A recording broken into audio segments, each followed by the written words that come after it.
focused. Click the links for alternative platforms or to support the channel publicly or anonymously. Okay, so fighting back via culture and having fun while we're doing it. Always make SJWs cry. The thing with the woke Bolshevik Twitter reply guy stuff is it's lame. Other words are better, and I could have used them a few years ago, but lame is going to have to suffice for now. It's for soy boys and cat girls, and not the good kind. It's evil and developmentally disabled, but it's also for fat, ugly people who pay for sex. It's not for cool people. None of these Twitter SJWs are confident or in any way whatsoever cool. They want power, and they don't want to be mocked. Mocking them and their ideas is doing the Lord's work. Every time a soy boy cries or dilates, or cries while he dilates, an angel gets his wings.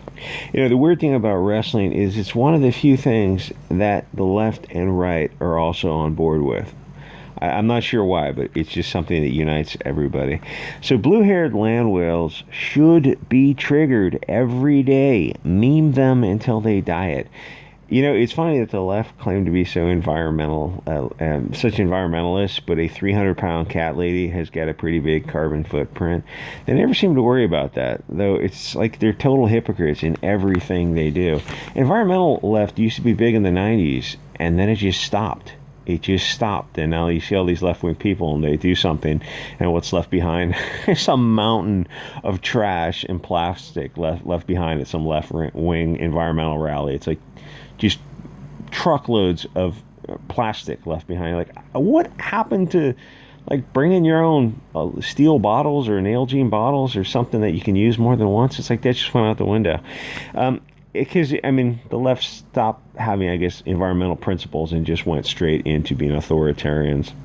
Anyway, it looks like they shelved this idea, and they may have dropped it, which is a shame because a dude love character who is kvetching about the patriarchy and has trans, furry, race, otherkin privilege would be a excellent character, especially now. But nowadays, the globalist vermin who run the networks and various distributors and DVDs, or I don't know if they even use DVDs anymore, Blu-rays, or however they package this stuff, all those associated companies would lose their freaking minds and shut it down as fast. Back in my day, kids, we had DVDs and VHS tapes. They shut it down as fast as possible. You can have humor as long as it's like woke, Bolshevik approved humor, which means that you can't have humor because they're as funny as cancer. For the past 40 odd years, they've been trying to get rid of comedy. I think the 2020 riots are going to put the nail in that coffin. You just can't have comedy in the state that America is in now, or you would need stand-up with metal detectors. Not for the reasons you think. I mean, you would have to put like your cell phone in a claim check in a Faraday cage so you couldn't film the show, so blue humor could still be free. That's an interesting concept I've been talking about for a few years, and I would like to see that happen. Like have people searched, wanded down like you do for Liberty devices and everything locked away in a Faraday cage, and it's like you could have unfettered humor, and it's like, that would be wild, man. That would be a wild, wild good time. I was going to tell my crackhead rabbi and Southeast Asian ladyboy walk into a bar joke. But that would probably get the ADL SWAT teams sent out and a representative of the Sex Positive Whore Association. It's another thing that's funny what happened with feminism is they got subverted. They used to be very strongly anti degradation of women and men with the prawn industry in the 90s, very strongly against that. And then I did a video on how they got subverted on BitChute. They got subverted by the people who run the prawn industry, who are basically like demons in human skin. And they went into a sex positive type of feminism. So like, you got filled with these parasites, and you don't even know you're being run by parasites. Anyway, so we literally have groups now, and it's like the old feminist writings and the books they were putting out would be hate speech now. Like women trying to stand up against this degeneracy for women would be hate speech now. It's how far we've come. So we literally have groups now who would try to destroy a comic's life if he went after anyone other than blonde Christian man bad. If someone told you that some obese comic book character who was called Safe Space 20 years ago, we just would not have been able to comprehend how a country could be so brainwashed. They would have assumed that something was in the water, and maybe our Alex Jones was right in that regard.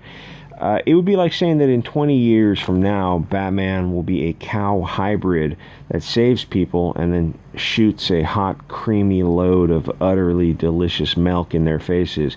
It just wouldn't make any sense, but neither is the stuff we're seeing now.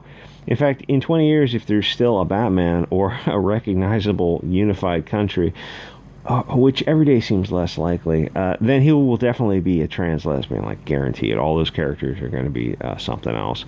It's weird when comics and movies seem to mock themselves. Faith wasn't played for laughs. It was played straight up, but people laughed anyway. A superhero who's dying of morbid obesity, but is also very physically active, all day flying around, presumably burning calories. None of it makes sense. Where we're going, we won't need logic. Mocking people of soy should be standard, which is why Stone Toss is so effective. The left is terrified when people laugh at them. Some of them are sociopaths, and I mean that literally, who really don't understand humor. They know that people enjoying themselves, and that must be stopped. They need to wipe it out. Because, anything could be behind a dog whistle laugh. They have no idea what's behind it. It's hard to control people when they think that you're ridiculous. You could have a wrestling scenario where a 300-pound hairy dude love installs a row of urinals in the ladies' room so that the trans ladies with dicks can pee. To make the ladies' room more inclusive, Azur removed half the stalls so trans wrestlers could pee faster, and now women have to wait in line. It would be funny, but nowadays, even if millions of people loved it, all it would take would be a few thousand Twitter soy people to tweet the advertisers 24/7 and shut it down. When people say get off Twitter, that's more true than not. Like that's usually going to be the right option to get off Twitter. If you're using it to sell your business and it's directly bringing in money and you're cool and you're not letting emotions rule you, but if you're using it for dopamine, pop culture, entertainment, then yeah, get off Twitter and surf it. Use Dolphin Zero to surf it from the outside so you're not getting that same dopamine response. Like if you're on Twitter, you can spend hours a day on Twitter, but if you're surfing it with Dolphin Zero where you can't click and reply, it's like you just get the news and you get off. Oh, so why can't we have nice things? Because PMSing cat ladies and soy boys need to center themselves and get that sweet dopamine from Twitter. Not all things can be for all people, which is a deeper concept. I'm going to make a video for that on BitChute. Otherwise, like you see now, you've got men's or women's groups where the opposite sex wants to join. It's okay to say, yeah, this is a space for different groups, different identities, different ideologies, which means you have the right to exclude, and that terrifies people nowadays. It's so... the media has and academia have brainwashed people to such an extent where this is a group for a certain type of people, a certain group of people, that means we're going to exclude people who are not part of that group, and they just lose their minds. You just have to keep repeating it loudly until it becomes part of the public nomenclature again. Pleasing all people gets you unflavored rice. If my restaurant specializes in spicy food only and the bland food people start kvetching that the restaurant isn't inclusive, yes, lean into the skid. Some spaces are exclusive. We need to bring that concept back. Always exclude, I'll say SJWs, because otherwise they come into something and they destroy it. Okay, so this is how this pussy who wrote the article describes it. The term cancel has become a prevalent one in our modern society, referring to when a famous person has done something wrong, usually a sexual misconduct or racially offensive manner. Weird syntax there. And the social media world decides that they're done supporting said person. It's all a part of what has been dubbed the woke culture Well, what if they're falsely accused? That's where the whole concept of due process comes in. Couldn't we just accuse you, Mr.